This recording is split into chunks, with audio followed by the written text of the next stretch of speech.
Guys, मैं रीता। आज हम सेल डिवीज़न टॉपिक करने वाले हैं, वो भी हिंदी में। सेल डिवीज़न से भी टीजीटी पीजीटी में बहुत महत्वपूर्ण क्वेश्चन पूछे जाते हैं। यहाँ से 2-3 क्वेश्चन पूछे ही जाते हैं। तो हम बेसिक जानेंगे कि सेल डिवीज़न है क्या। कोशिका विभाजन। तो पेरेंटल सेल से डॉटर सेल बनने की क्रिया को सेल डिवीज़न कहते हैं। सेल डिवीज़न के संबंध में प्रथम कॉन्सेप्ट रोडा बर्चाउ ने दिया। उन्होंने बताया कि न्यू सेल्स पूर्व स्थित कोशिकाओं से बनती है, ओमनी सेलुला ई सेलुला। सेल डिवीज़न में 2 क्रियाएं होती हैं। प्रथम क्रिया या विभाजन के फलस्वरूप न्यूक्लियस मेलनी क्रोमोसोम्स विभाजन होता है। मतलब पहले जो है, सबसे पहले क्या होगा, न्यूक्लियस का विभाजन होगा, केंद्रक का विभाजन होगा, जिसे हम कैरियोकाइनेसिस कहते हैं। कैरियो मीन्स होता है न्यूक्लियस, काइनेसिस मीन्स होता है डिवीज़न, मतलब न्यूक्लियस का डिवीज़न। इसके बाद साइटोप्लाज्म का विभाजन होता है, जिसे साइटोकाइनेसिस कहते हैं। साइटो मीन्स साइटोप्लाज्म, कोशिका द्रव्य, काइनेसिस मीन्स डिवीज़न, विभाजन। मतलब बाद में क्या होगा, साइटोप्लाज्म का विभाजन होता है। सेल डिवीज़न मुख्य रूप से 3 प्रकार के होते हैं। ए माइटोसिस सेल डिवीज़न, और माइटोसिस सेल डिवीज़न, और मियोसिस सेल डिवीज़न। जो ए माइटोसिस सेल डिवीज़न है, वो इस प्रकार के विभाजन में सर्वप्रथम कोशिका इलॉन्गेटेड हो जाती है, मतलब कि लंबी हो जाती है, तथा सेल के मध्य के स्थान पर एक नए सिरे के पास एक कंस्ट्रिक्शन बन जाती है। कुछ समय पश्चात न्यूक्लियस भी इलॉन्गेटेड हो जाता है तथा ये 2 भागों में डिवाइड हो जाता है। इस डिवीज़न के बाद बने न्यूक्लियाई समान आकार के नहीं होते तथा इसमें यह भी आवश्यक नहीं होता कि न्यूक्लियर डिवीज़न के बाद साइटोप्लाज्म का भी विभाजन हो। यह लोअर प्लांट्स एवं ओल्ड सेल्स में होता है। ए माइटोसिस कहाँ दिखाई देता है? ये लोअर प्लांट्स या जो हमारी पुरानी सेल्स होती हैं उनमें दिखाई देता है। इसमें ये हमारी एक सेल है, जो कि बाहर क्या है, एक सेल वॉल है, अंदर इसके क्या न्यूक्लियस है। इस सेल ने क्या कर लिया, अपने आकार को बड़ा कर लिया है, लंबा कर लिया है। ये सेल क्या हो गई है, इलॉन्गेटेड हो गई है। और धीरे धीरे नेक्स्ट में क्या हो गया, जो न्यूक्लियस था वो भी हमारा इलॉन्गेटेड हो गया है। और यहाँ पर एक क्या हो गया, एक कंस्ट्रक्शन बन गया है। और इस कंस्ट्रक्शन के बाद यहीं से ये 2 सेल में डिवाइड हो जाता है। अब ये क्या बन गई हैं, 2 डॉटर सेल्स बन गई है, क्योंकि यहाँ पे पहले क्या हुआ, कैरियोकाइनेसिस हुआ, उसके बाद यहाँ पे साइटोकाइनेसिस हुआ, और ये हो गया ए माइटोसिस सेल डिवीज़न। इसके बाद आता है माइटोसिस सेल डिवीज़न। इसको सर्वप्रथम डब्ल्यू फ्लेमिंग ने स्टडी किया, और इस सेल डिवीज़न को हम समसूत्री विभाजन भी कहते हैं। और ये कहाँ होता है, यहाँ से क्वेश्चन पूछा जाता है कि जो माइटोसिस सेल डिवीज़न होता है ये कौन सी सेल्स में होता है, सोमेटिक में या गैमेटिक में, डिप्लॉइड में या हैप्लॉइड में। तो ये सोमेटिक सेल्स डिवीज़न होता है, मतलब ये वेजिटेटिव सेल्स होता है, ये हमेशा हैप्लॉइड सेल्स में होता है, या ये होमोटाइपिक सेल डिवीज़न भी इसे हम कहते हैं। ये डिवीज़न रिप्रोडक्टिव सेल्स के अतिरिक्त सभी प्रकार की वेजिटेटिव सेल्स में होता है। इसके फलस्वरूप सेल्स में क्रोमोसोम्स की संख्या समान रहती है।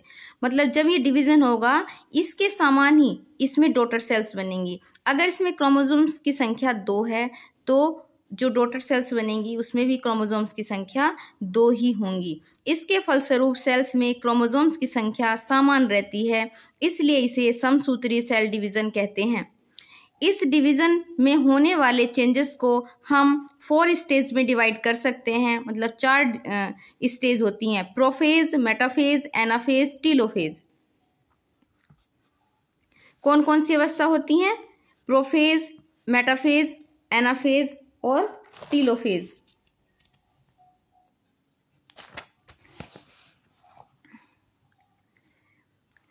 इसमें इसके डिवीज़न से पहले यहाँ पे एक रेस्ट स्टेज होती है, इसके बारे में बताते हैं। प्रोफेज से पहले की एक अवस्था है, उसे हम इंटरफेज कहते हैं, जिसे सेल्स अपने को डिवीज़न के लिए तैयार करती है। जैसे आप समझ सकते हो, शादी है तो शादी तो एक दिन में हो जाती है, लेकिन उससे पहले की जो तैयारियां हैं हमें वो बहुत पहले से करनी पड़ती हैं। ऐसे ही इसे कहते हैं, जो सेल डिवीज़न के लिए तैयारियां होती हैं उसे हम इंटरफेज कहते हैं, या उसे हम रेस्ट की अवस्था कहते हैं, या विराम अवस्था कहते हैं। फिर जब ये डिवीज़न होगा तो एक दिन में हो जाएगा सेल डिवीज़न। तो इसकी जो पहली अवस्था है ये प्रोफेज है। प्रोफेज में होता क्या है, यह डिवीज़न की फर्स्ट स्टेज होती है। इसमें क्रोमोसोम शॉर्ट एवं थिक होने लगते हैं। इसमें जो क्रोमोसोम्स होते हैं वह छोटे और मोटे होने लगते हैं। इनके क्रोमेटिड साफ दिखाई देते हैं। न्यूक्लियोलस एवं न्यूक्लियर मेम्ब्रेन डिजनरेट होने लगती है। इसमें जो ये न्यूक्लियोलस होता है और ये न्यूक्लियर मेम्ब्रेन होती है, ये धीरे धीरे डिजनरेट मतलब नष्ट होने लगती है। सेकेंड स्टेज आती है मेटाफेज।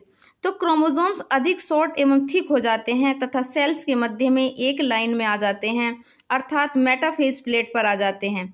सेल्स के दोनों पोल से स्पाइंडल फाइबर बनने लगते हैं और न्यूक्लियोलस एवं न्यूक्लियर मेम्ब्रेन भी समाप्त होने लगती है। मतलब यहाँ पे जो न्यूक्लियर मेम्ब्रेन है वो भी क्या होगी, धीरे धीरे समाप्त होने लगेगी।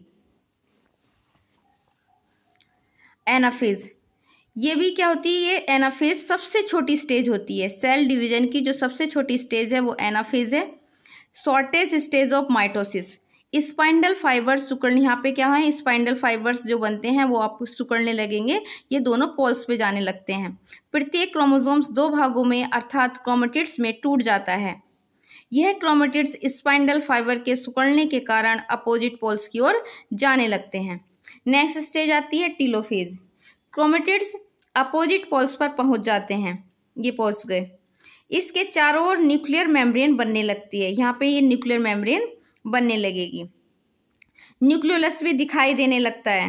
अतः सेल्स या न्यूक्लियस दो भागों में विभाजित होते हैं। जो सेल्स थी और न्यूक्लियस था ये दो भागों में डिवाइड हो जाती है। ये सेल वॉल है, ये इसमें न्यूक्लियोलस बन जाएगा, ये इसके क्रोमेटिड्स है, ये न्यूक्लियर मेम्ब्रेन है।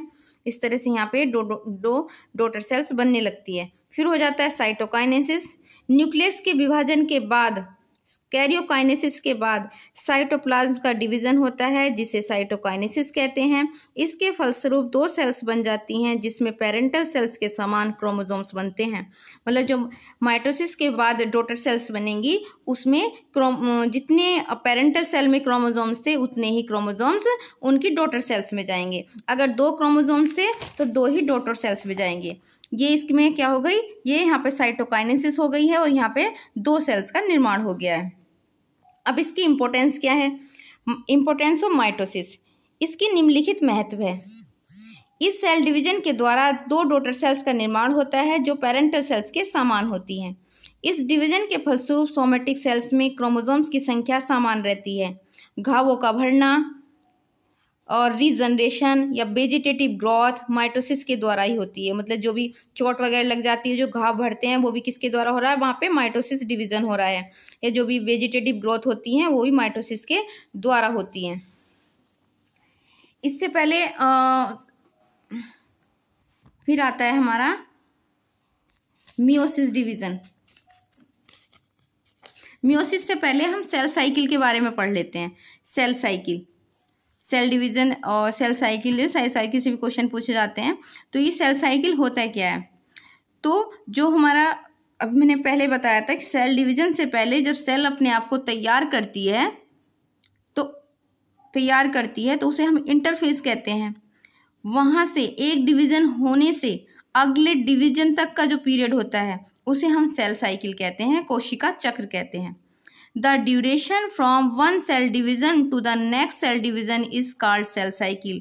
एक सेल डिवीजन से अगले सेल डिवीजन तक का जो बीच का जो ड्यूरेशन होती है, जो टाइम होता है, उसे हम सेल साइकिल कहते हैं। जो ही एक सेल डिवीजन कंप्लीट होता है, डॉटर सेल्स कुछ समय के लिए रेस्ट में चली जाती है। यह पीरियड इंटरफेज कहलाता है। वास्तव में ये रेस्टिंग पीरियड नहीं है, यह बहुत सी मेटाबॉलिकली एक्टिव पीरियड है।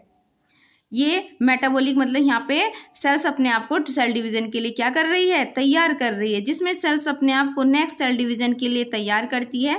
तथा duration between two cells division is called the interphase.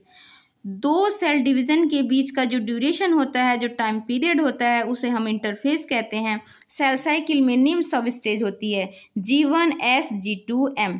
इसका क्रम भी पूछ लिया जाता है कि G1 के बाद क्या आता है या S से पहले क्या आता है। तो सबसे पहले क्या, G1 के बाद S, फिर G2, फिर M। तो G1 से जो G2 की फेज़ है, इसमें सेल अपने आप को तैयार करती है सेल डिवीजन के लिए, ये क्या है, इंटरफेज है। और M फेज़ में सेल डिवीजन फेज होती है कि सेल डिवीजन हो जाता है। ये हमारा एक डायग्राम है सेल डिवीजन का। यहाँ पे हमारे ये G1 फेज़ यहाँ से शुरू होंगे जो कि 30 से 40 परसेंट टोटल टाइम का 30 से 40% क्या होता है, G1 फेज होती है। यहाँ पे RNA और प्रोटीन सिंथेसिस होती है। इसके बाद एस फेज आता है। एस फेज जो है इसका 30 से 50% का भाग होता है। यहाँ पे DNA सिंथेसिस होती है और यहीं पे भी न्यूक्लियस का डिवीज़न होता है वो होता है, और सेंट्रोल वगैरह जो भी बनते हैं वो एस फेज में ही बनते हैं। मतलब जितना भी DNA बनता है वो एस फेज में बनता है। DNA रेप्लिकेशन जो होता है, ये क्वेश्चन आता है DNA रेप्लिकेशन कहाँ होता है, तो DNA रेप्लिकेशन कहाँ होता है, एस फेज में होता है। फिर से आता है G2 फेज। G2 फेज जो है 10 से 20% होता है। यहाँ पे RNA synthesis and cell growth होती है। इसके बाद आता है M फेज। M फेज जो है 5 से 10% होता है और इसे हम सेल डिवीजन कहते हैं। ये था हमारा टोटल सेल साइकिल। आज के लिए इतना ही। नेक्स्ट टॉपिक के साथ आगे मिलते हैं नेक्स्ट टॉपिक के साथ। तब तक के लिए thank you, all the best.